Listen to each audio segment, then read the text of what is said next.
dedicado a Carmona. Me había dicho un amigo que escribe, Antonio Montero, que lo que él había leído, que más le había gustado,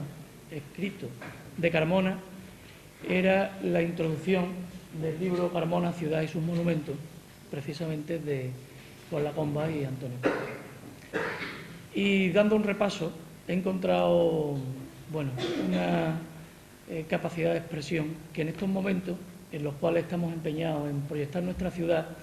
a lo largo y ancho, no solamente de este país, sino de Europa y del mundo, para nosotros, para el Ayuntamiento, adquiere un especial significado. Porque, rememorando una frase muy sintética que viene en esa introducción, donde sitúa las tres características de Carmona: la tierra como presencia, el vacío como ausencia y las ruinas como medida del tiempo, aparece una nueva también, que es la palabra como la capacidad de proyectar nuestra ciudad. La palabra hecha realidad en un libro que, como tantos otros libros de Carmona, suponen para nuestra ciudad la posibilidad de proyectarse, de darse a conocer y, en definitiva, la posibilidad de crecer en todos sus aspectos. Gracias. Nos congratulamos por el nacimiento de este libro y le doy la palabra a Antonio Alberto, que es técnico de la Diputación, institución que, como sabéis, es la que ha patrocinado fundamentalmente, junto con la colaboración del Ayuntamiento, lógico es, la edición de este libro. Gracias. Me van a permitir ustedes que empiece contándoles una pequeña anécdota que un querido amigo y extraordinario pintor de Sevilla, que se llama Joaquín Sáenz,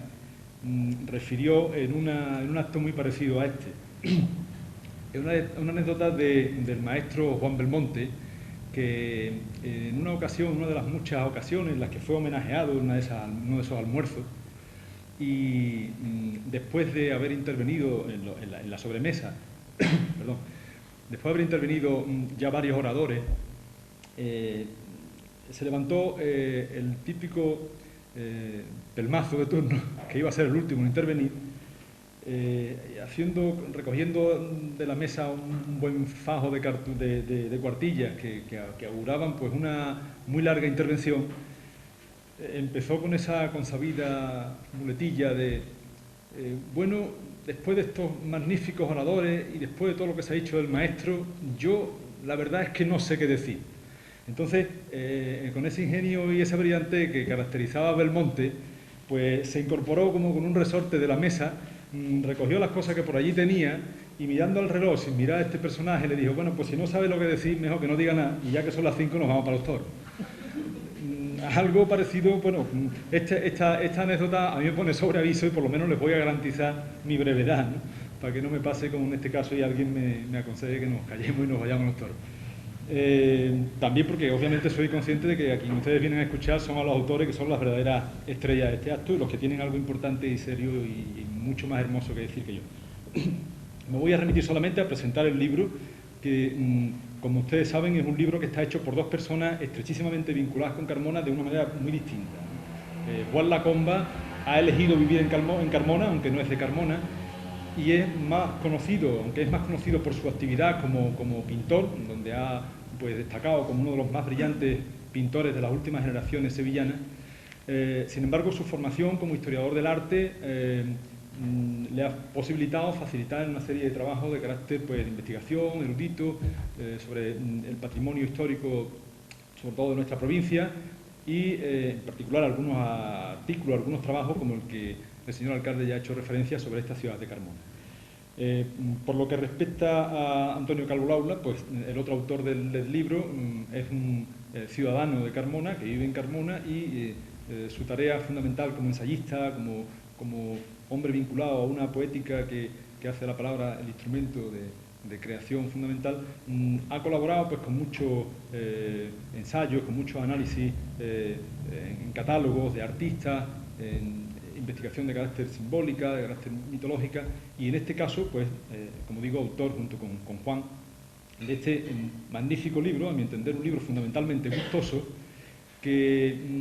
en una introducción en 7 capítulos arranca o pretende rastrear los elementos fundamentales y fundacionales de carácter mítico, antropológico, legendario, de una ciudad tan rica culturalmente y de tradiciones como es Carmona.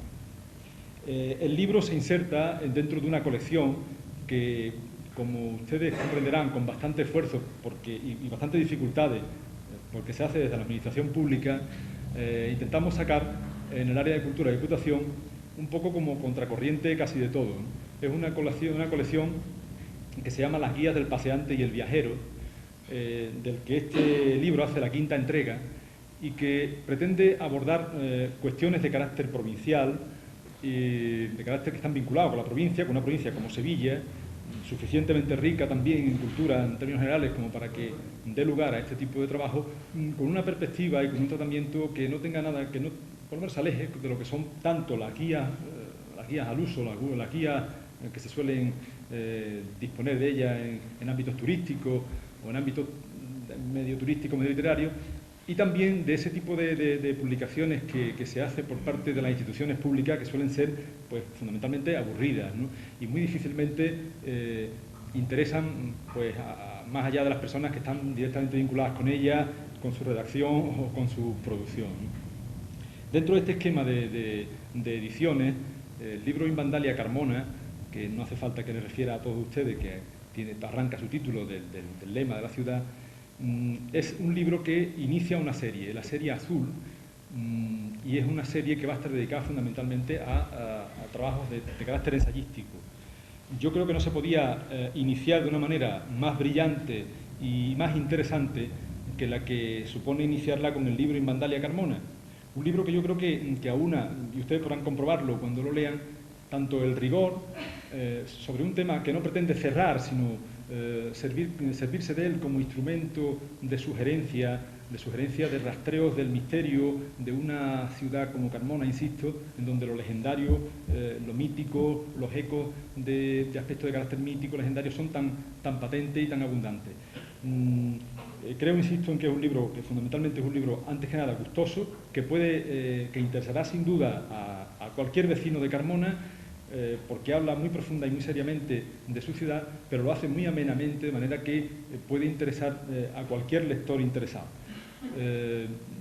También es un libro que interesará sin duda al especialista, porque está hecho con el suficiente rigor como para que no desmerezca, y las pruebas también las remito como prueba al texto, no desmerezca de un trabajo como realmente es, un trabajo serio y en profundidad.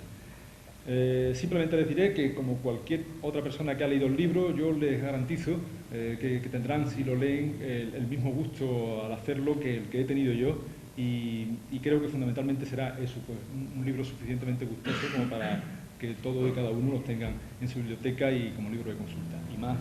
si son ustedes ciudadanos de la ciudad a la que se alude en el libro. Sin más preámbulo y haciendo honor a lo que les prometí al principio, creo que lo mejor es que haga uso de la palabra ya el primero de sus autores, Antonio Calvo Laula, y con él les dejo. Buenas noches a todos y gracias por estar aquí. Creo que lo que mejor justificaría el carácter de este libro es su propia introducción. Así que, en vez de improvisar o de tratar de explicarlo así a abuela pluma, me voy a limitar a leer la introducción. En una ciudad hay distintos itinerarios impuestos por el propio trazado urbano, por el evidente valor histórico y estético de los mismos, por la fuerza de los tópicos que pesan directa o indirectamente en todo viaje, en toda visita. Pero hay otros itinerarios que forman una trama invisible, una red semejante a las líneas imaginarias que unen las estrellas en los mapas celestes y que nos ayudan a identificar las constelaciones. Líneas que no son caminos ni direcciones a seguir. Una constelación de emblemas nunca constituye un itinerario, pues un emblema ya es un itinerario por sí mismo, un camino espiral hacia su propio centro, hacia su propio enigma. El paseo por los emblemas es un peregrinaje inmóvil, es el deseo y la voluntad de la mente de ejercitar sus piernas, de dejarse sorprender, de ver a través de muros invisibles y de agotar rutas inmateriales. Es el deseo de visitar lo que no es físicamente visitable, es decir, la mentalidad de un lugar, su sensibilidad, la evolución de sus creencias, la vinculación histórica, social e incluso mágica de ese lugar con los símbolos que ha adoptado y recreado. Salvo excepciones, un emblema es una cosa más entre todas las que componen una ciudad, y a fuerza de repetirse como marca de identidad se sobreentiende, se vacía, se lo mira sin verlo, o bien se elude porque es un discreto murmullo apenas perceptible en el discurso del urbanismo y la retórica monumental. A veces un emblema ni siquiera tiene una manifestación material, se reduce a una palabra, un nombre cuyo eco atraviesa el tiempo igual que la luz de esas estrellas que ya han dejado de existir. Ni la abundancia ni la escasez de réplicas de un emblema añaden o restan significado al mismo. De ahí que no hayamos insistido especialmente en su inventario, excepto cuando se trata de variantes singulares que remiten a ciertos cambios de mentalidad, a recuperaciones u olvidos culturales. En verdad, una vez que hemos paseado por un emblema, lo hemos abarcado en todas sus versiones locales, pues el interés, el valor y la belleza de un emblema no dependen de sus variaciones plásticas o de la perfección con la que esté ejecutado, sino de la sensibilidad y la cultura, individuales o colectivas, que acuñan su contenido. Y es esa sensibilidad y esa cultura, con sus oscilaciones históricas y sus implicaciones geográficas, antropológicas, sociales y religiosas, lo que pretendemos evocar y analizar en este libro.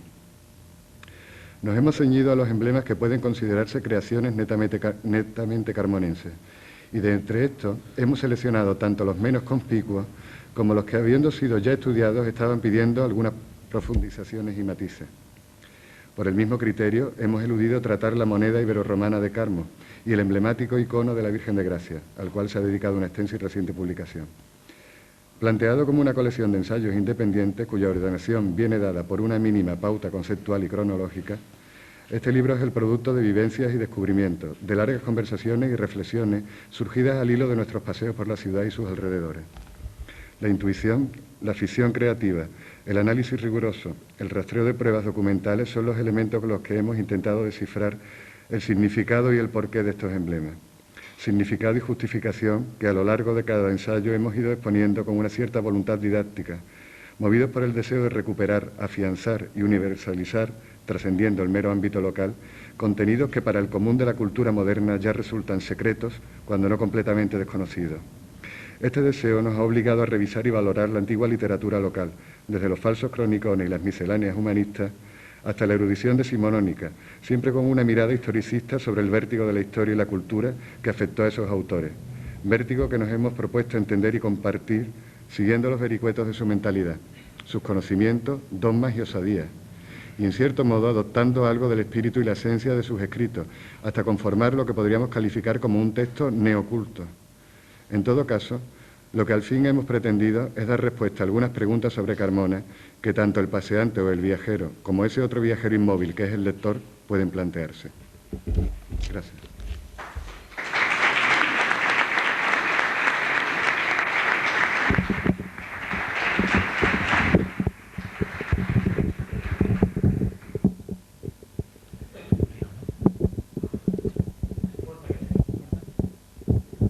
Buenas noches.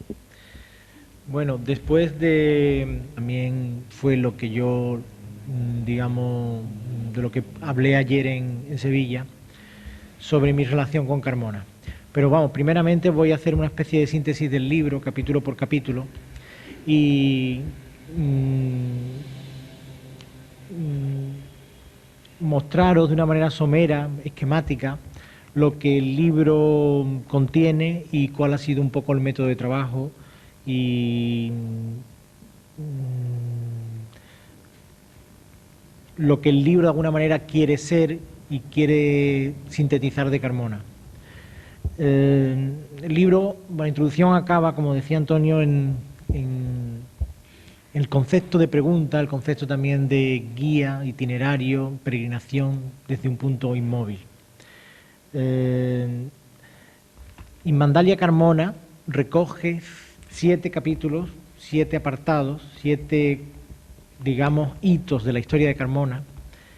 en el cual nosotros hemos ido eligiendo una serie de temas, entre ellos el tema de la tierra madre, la tierra madre, la vega, el valor agrícola, el valor geológico de la tierra como presencia permanente siempre en Carmona, la tierra, el Alcor, su paisaje, su vegetación, su tiempo geológico, su historia natural, cómo ha ido conformando a través del tiempo una personalidad al lugar, donde el hombre ha dispuesto de la cal, la arcilla, el albero, la tierra caliza, que ha construido sus muros, sus tejas, y eso ha dado una fisonomía, una particular visión de Carmona,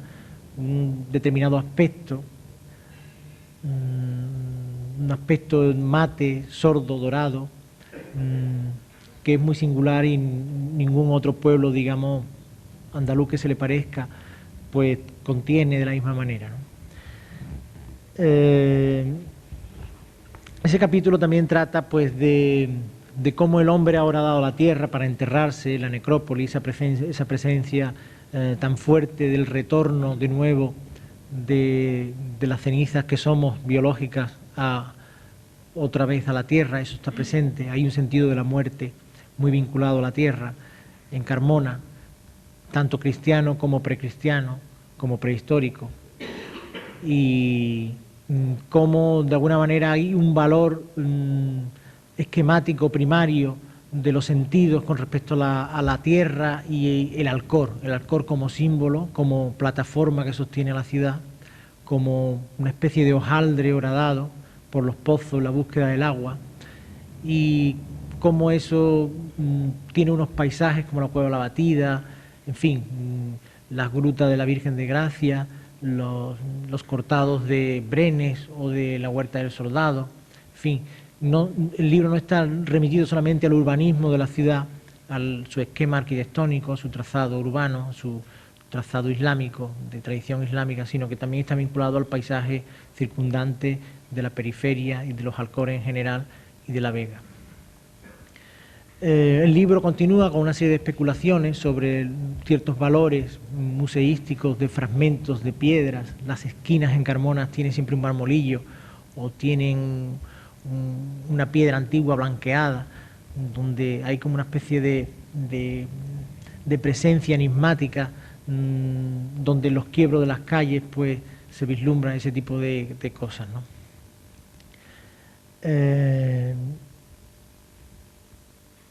Para ello hemos sondeado pues toda una bibliografía, tanto geológica como historiográfica, como documentación de canteras o de canterías medievales que han abastecido la ciudad. En fin, cómo eso ha tenido un comportamiento histórico reflejado en lo que se respecta a lo que es el paisaje geológico y otras intervenciones. Como por ejemplo pueden ser los bolaños, que son esas balas que la gente habla de catapulcas, que la gente tiene en los patios, ¿no?, junto a las macetas, ¿no? Hay una presencia casi sagrada del Alcor geometrizado en esas esferas, donde hay como una presencia absoluta de un misterio, donde la gente inconscientemente quiere vivir un silencio parecido al de los aguanes, pero digamos negativo o positivo, en el sentido de la presencia absoluta de la piedra. Cómo eso de alguna manera son comportamientos que existen en Carmona, que todos hemos visto, pero que nadie hasta ahora lo había reflejado de una manera literaria, ¿no? Otro capítulo es el origen mítico. El origen mítico está basado fundamentalmente en la tradición historiográfica local sobre el sentido de la historia. La historia también es histórica, es decir, un hombre seguramente tenía un concepto de lo que su memoria daba y lo que la tradición oral podía dar. Pero el concepto de la historia es un concepto fundamentalmente desde la Ilustración prácticamente existía antes, pero con pequeños escarceos que siempre remitían a la Biblia. ¿Quién fundó Carmona? Siempre se ha dicho en toda la historiografía local, desde el padre Arellano, Rodrigo Caro, etcétera, etcétera, todos los historiadores del siglo XVI, del siglo XVII, del siglo XVIII, del siglo XIX, que Carmona ha tenido muchos y bastante singulares, desde el curioso carmonense hasta el padre, una serie de eclesiásticos que escriben en el XIX, y no digamos ya la sociedad arqueológica que se centró en toda una investigación pionera donde las haya a nivel nacional y yo diría también que internacional, en el siglo XIX, que que dieron una talla en Carmona que todavía la ciudad no lo ha recuperado, sobre todo a nivel cultural. Y este origen mítico está basado en, igual que por ejemplo Sevilla está el mito de que lo fundó Hércules y Julio César lo cercó, en Carmona también fue Túbal, un personaje mítico, bíblico, hijo de Noé, que después del diluvio torna a Occidente y llega a Carmona a fundar la ciudad. Nosotros hemos hecho una recreación digamos, de un episodio que relata el curioso carmonense como para dar crédito entre simpático y al mismo tiempo como una elaboración formal y literaria y también visual que ha ilustrado en el libro Lidia Ortega con mucha gracia, mucha soltura y sobre todo recopilando toda una serie de pues anécdotas y visualizaciones zoológicas, faunísticas, paisajísticas y demás del lugar. Eso con respecto a Túbal. El capítulo continúa con una especie de avanzada sobre lo que ha sido el tubalismo a través de la historia, la difusión de los primeros historiadores de Claudio Josefo después de la caída de Palestina en manos romanas y cómo de alguna manera los primeros historiadores judíos relatan hacen las primeras incursiones a raíz de la Biblia, que fueron los textos que llegaron precisamente a través de la Edad Media y a través de las grandes publicaciones, de las difusiones históricas del momento, llegan a los grandes, digamos, historiadores locales sevillanos, andaluces en general, como Rodrigo Caro o el mismo Padre Ariano, en Carmona. Otro capítulo refleja un capítulo que me parece muy sugestivo, que son los vasos que nosotros llamamos los vasos milenarios. Curiosamente, el nuevo emblema de Carmona es un grifo que ha aparecido en uno de los vasos de Saltillo, que quiere incluso sustituir al tema de la estrella, sobre todo a nivel propaganda turístico, y se utiliza el grifo ahora como un nuevo emblema, pero se sigue diciendo lucero de Europa, ¿no? Pero el emblema es el grifo. Es algo que viene a sustituir, pero que de alguna manera los vasos, los descubrimientos, digamos, prehistóricos han tenido una presencia en Carmona muy importante, desde los primeros descubrimientos que hicieron la Sociedad Arqueológica y concretamente un personaje de la importancia de Bonsor, George Bonsor, que vivió en Carmona pues gran parte de su vida. Él llegó y se quedó, fue el primer viajero internacional inglés de origen que decide quedarse. Los demás hasta ahora se habían pasado, habían visto, habían descrito, publicaron, pero se fueron. Y Bonsor se queda y descubre toda una serie de culturas que hasta entonces ignorado. Eso viene a confirmar el sentido de la historia, que no existía, digamos, anterior, no se tenía un sentido de que había culturas prehistóricas, por tanto, anterior a la escritura. Pues en el siglo XIX empieza a revelarse todo este tipo de culturas que hasta entonces pues la cultura popular había achacado a los gigantes. Esto es obra de gigantes, esto es un dolmen, esto es algo referido a los gigantes. Nosotros también tratamos ese tema y sobre el gigantismo también hay una parte en algunos capítulos dedicados a eso, que tanto la cultura popular ha prodigado y desarrollado de una manera mítica. Los vasos milenarios, pues habla pues de la sociedad arqueológica, de la labor de Bonsor, de la difusión del mundo campaniforme, que a mediados del XIX, en una filosofía positivista internacional, pues se divulgó una idea propagada en España por Antonio del Castillo, en el que Carmona era el foco internacional y generador de la cultura campaniforme, que se extiende por toda Europa, pero que hoy día es una teoría desechada y más obedece a una cultura de un bien material como es un vaso simbólico. Más se trata hoy día, tal como lo explica la arqueología, de un horizonte cultural más que de una cultura generalizada. Los vasos milenarios continúan con también las urnas llamadas, un análisis que se hacen de los nuevos descubrimientos, hasta ahora inéditos, de los descubrimientos de la Cruz del Negro, y hacemos una especie de lucubración geométrica sobre la importancia del origen de la geometría en la cerámica y cómo eso tiene unos niveles simbólicos que tienen que ver con la geografía, con los conceptos astronómicos, etcétera, etcétera. Otro capítulo sería el que hemos llamado a Eternitas, que básicamente describe y analiza el fenómeno de la tumba del elefante. Nos pareció un fenómeno, un hecho muy singular, el elefante, digamos en las culturas primitivas, es un hecho muy singular que tenga esa presencia tan mágica y tan esotérica dentro de un recinto vinculado a una necrópolis y con una serie de cultos, vinculado a una serie de ceremonias y una serie de cultos donde el elefante hace acto de presencia. Y cómo eso ha incidido en un inconsciente colectivo y en una religiosidad que ha llevado a tratar y a considerar al elefante como un símbolo de eternidad. El elefante, su majestuosidad, su mole enorme de sangre que cabalga, es un animal legendario, proclive a una larga vida y por tanto es símbolo de eternidad. Entonces, bueno, y sigue con una digresión también a través de la historia,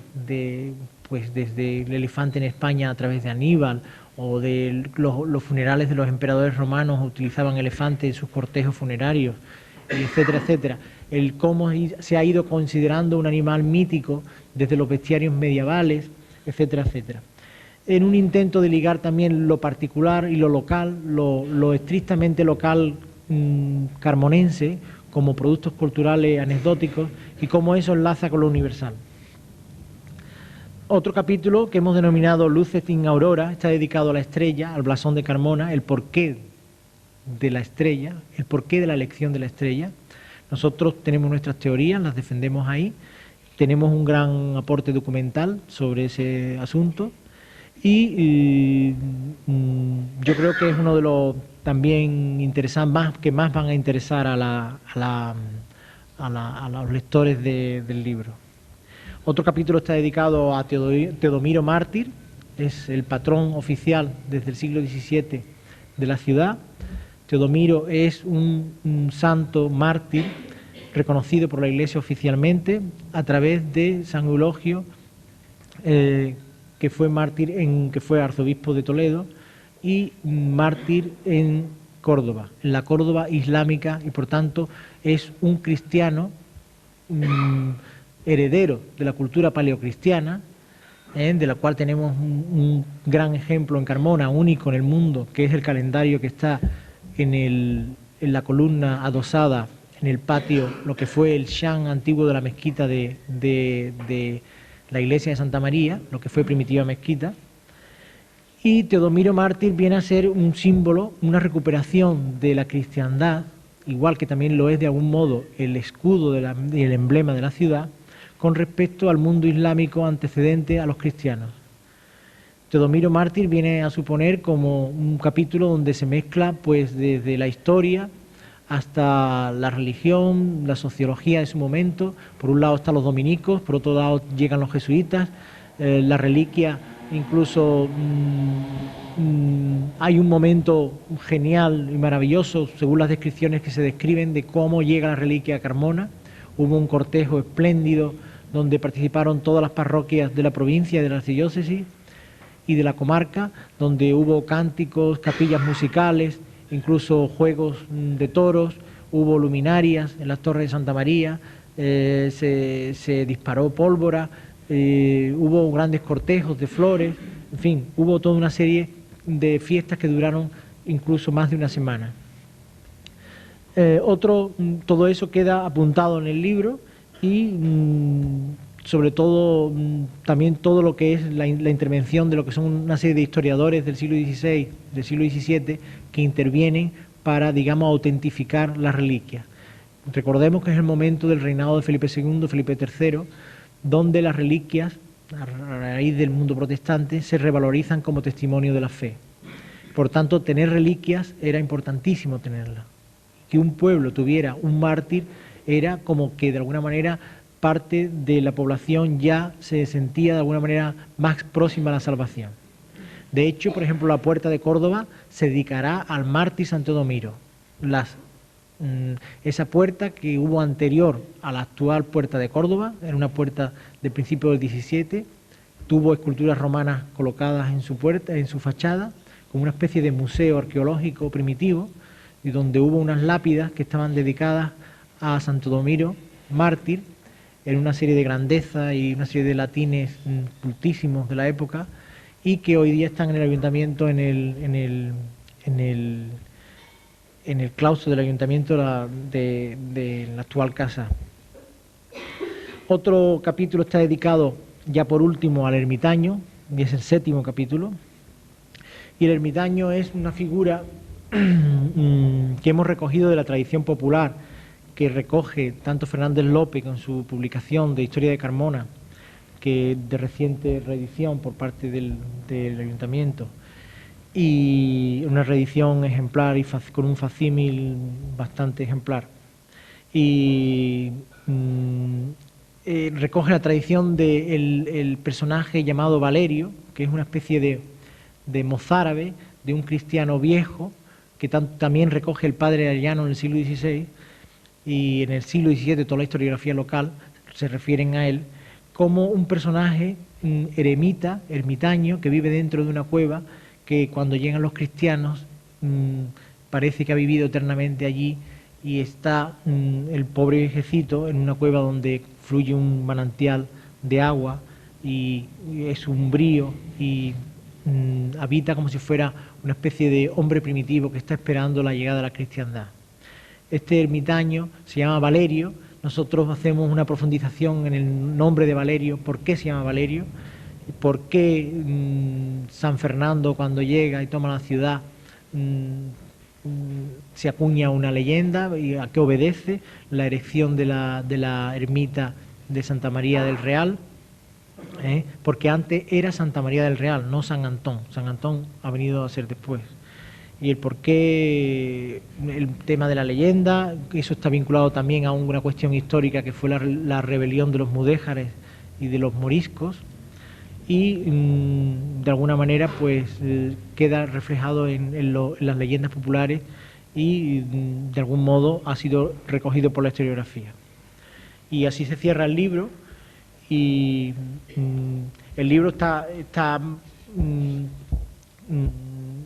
concebido con una amenidad, como dijo Alberto, en el sentido de que puede ser leído por cualquiera, digamos, de una manera llana, y después tiene un aporte documental donde hay una serie de llamadas y de notas que vienen aportando, digamos, secuencias documentales a lo que es el texto general, que fluye de una manera más de eso. Y bueno, yo había notado también una cosa que sobre cómo yo he entendido el libro, cuál ha sido el proceso y cuál ha sido mi proceso personal con la ciudad. Y sintéticamente, yo cuando llegué a Carmona, yo descubrí Carmona bastante tarde. Yo ya de alguna manera había venido a Carmona, vine por primera vez prácticamente como a finales de los años 70, cuando yo acababa ya por los años finales de la universidad. Y hasta entonces Carmona había sido para mí simplemente un punto en el mapa, o lo que se veía desde la carretera, lo que cualquier ciudadano, cualquiera de vosotros le preguntáis ¿qué es Carmona para ti? Dice mucha gente en torno al Teatro de Cerezo y un alcázar de la Puerta de Sevilla, ¿no? Que era lo que la gente visualizaba cuando se doblaba por la carretera nacional Madrid-Cádiz. Yo cuando pequeño pues pasaba por aquí y siempre veía a la gente y yo creí que había un entierro permanentemente. Y entonces, claro, al ver la gente ahí, yo me preguntaba ¿qué hacen? Entonces, toda esa serie de preguntas desde la infancia a mí me han ido sugiriendo cosas sobre Carmona y me ha picado la curiosidad, ¿no? Y poco a poco decidí venirme a Carmona porque Carmona era un pueblo austero, sobrio, un pueblo con una dignidad y una elegancia que se revestía de un aire andaluz, en un pueblo blanco, de cal, con una arquitectura pura, con un trazado islámico, pero con una personalidad especial, una especie como de síntesis entre el mundo romano y el mundo mudéjar, y donde lo barroco y lo señorial, los palacios y los conventos se mezclaban en una trama urbana pues de casas menestrales, ¿no? Había una síntesis con una personalidad muy importante, ¿no? El silencio en Carmona es muy importante, sobre todo intramuros, el sentido de la limpieza. Todo eso eran unas cosas que a mí me atraían mucho. Sobre todo para trabajar, porque para divertirme a lo mejor tenía yo Sevilla, o Sevilla es una ciudad que atrapa y que acoge, que es una ciudad hedonista, y Carmona es una ciudad más austera, más castellana, yo diría, ¿no? Y a mí me servía esa personalidad, yo quería identificarme y lo decidí tener como lugar de estudio. Me busqué un soberano y que todavía sigue siendo mi estudio, y decidí vivir lo que es un pueblo andaluz en su dimensión de vivir un pueblo andaluz, pues con su sociología, con su antropología, con su historia, con su arte, dedicarme un poco a todo ese tiempo, ¿no? Entonces aquella decisión que tuve en el 77, fue en diciembre del 77 cuando llegué a Carmona y ya empecé a vivir definitivamente, pues andando el tiempo se ha convertido prácticamente en 20 años. Este año se hacen 20 años de cuando yo decidí venir. Entonces coincide prácticamente con la salida de este libro y de alguna manera este libro, junto con otros anteriores que hemos hecho Antonio y yo, como por ejemplo el que mencionaba Sebastián anteriormente, el capítulo de la espléndida guía editada por SC Ediciones de Carmona, Ciudad y Monumento, ha sido una síntesis y unas respuestas que nosotros hemos encontrado a las preguntas que nos hemos hecho. De ahí la introducción en el libro tiene un epígrafe que es una cita de Italo Calvino que yo no quiero dejar de leer, que dice: de una ciudad no disfrutas las 7 o 77 maravillas, sino la respuesta que da a una pregunta tuya. Y Carmona, a lo largo de estos 20 años, pues ha dado muchas respuestas. Para mí ha sido un lugar de trabajo, pero también ha sido un lugar de relaciones, donde he encontrado amistades, donde he encontrado simpatías. Otras veces las cosas son más duras, pero siempre he encontrado como una arquitectura muy pura, un lugar idóneo para trabajar, y en ese sentido lo he valorado. Siempre para mí era una satisfacción volver después de un viaje y encontrarme pues su arquitectura, su murmullo, su gente, su arte, el factor humano y, en definitiva, la cultura popular y histórica en su sentido con manifestaciones globales, ¿no? Pero el vivir también en el lugar para mí ha sido definitivo y supone también ir descifrando el lugar, ir dándote cuenta pues también siempre con sorpresa, lentamente, de sus secretos, de sus voces más enigmáticas y de sus ecos más arcanos. Y este libro es respuesta a eso. Este libro quiere ser también un itinerario personal y mágico de la ciudad. Y nada más, yo creo que los autores, tanto Antonio como yo, como el círculo de amistades que nos ha impulsado a trabajar sobre este tema, somos unos nuevos curiosos. Como había curiosos en el siglo XIX, o como en ese sentido, pues yo creo que somos los herederos de una tradición que viene desde siglos, que está representada por una historiografía local que viene, pues, que tiene como figura emblemática al mismísimo Curioso Carmonense, personaje simpático y anónimo del siglo de la ilustración local carmonense del XVIII y que se extiende e integra también a personajes ya en el XIX como Fernández López, los hermanos Fernández López y otros miembros de la Sociedad Arqueológica de Carmona,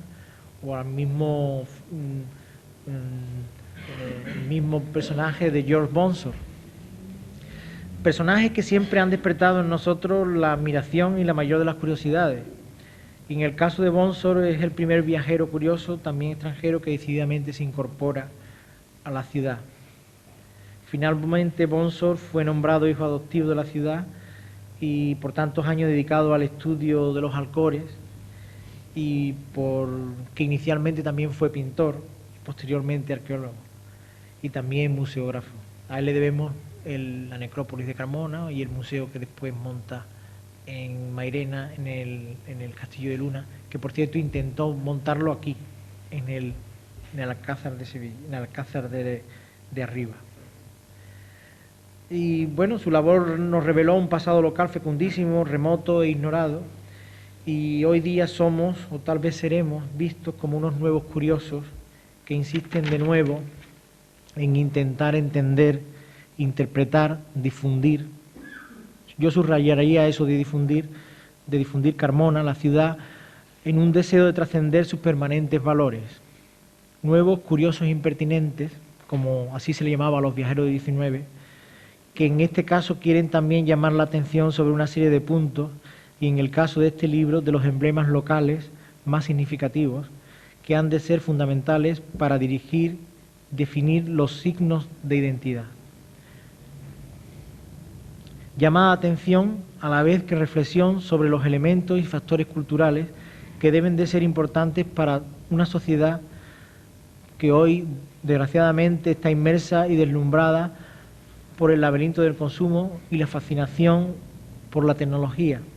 pero que cada vez está más alejada, lamentablemente, cada vez más ignorante, y no nos vamos a parar ahora a definir cuáles son sus causas, de su propia cultura y también de su patrimonio histórico.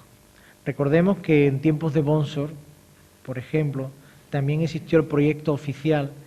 del Cabildo Carmonense de derribar, como ocurriera en otras ciudades,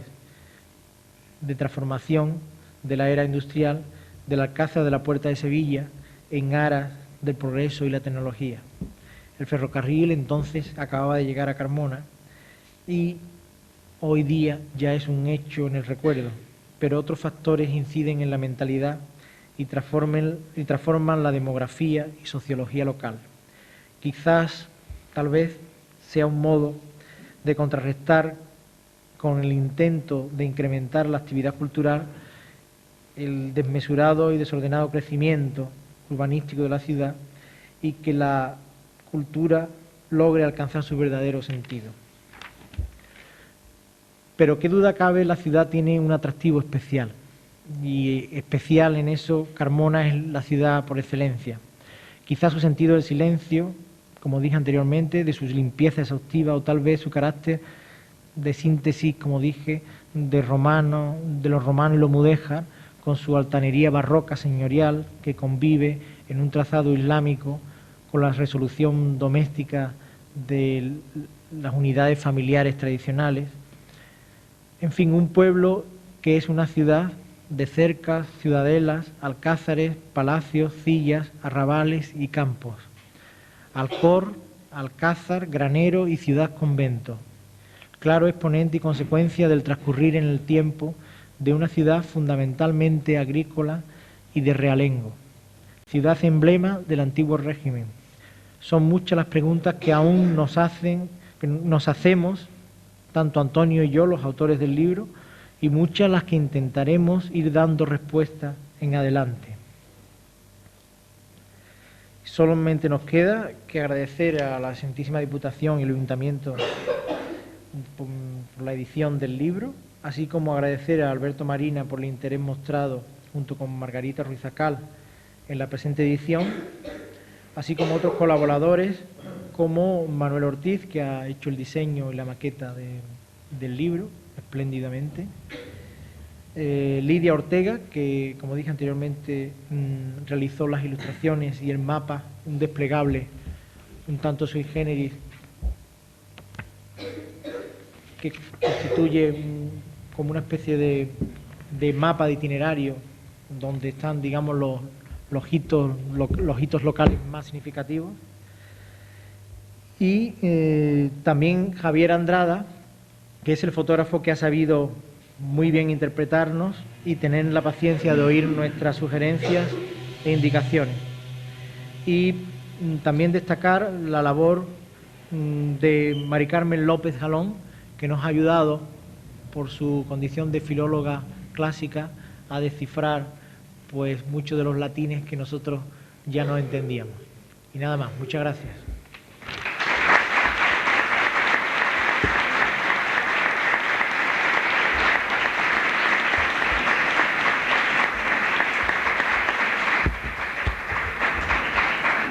Aquellas personas que les introduzcamos la lectura de este libro. Ante todo, agradeceros a la Diputación y a vosotros como autores que se haya presentado este libro aquí en Carmona, aunque ayer hubiese sido en Sevilla. Recalcar que es la cuarta publicación que se lleva a cabo y la presentación en la Biblioteca de Carmona en 4 meses, lo cual da la importancia que está atrayendo hacia varios autores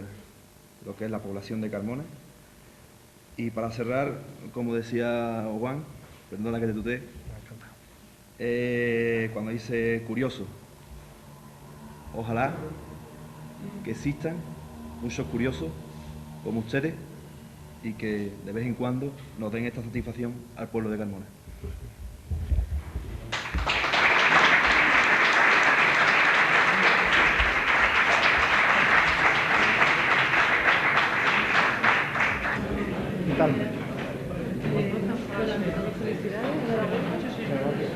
Tengo ganas de ver este libro. La verdad es que la edición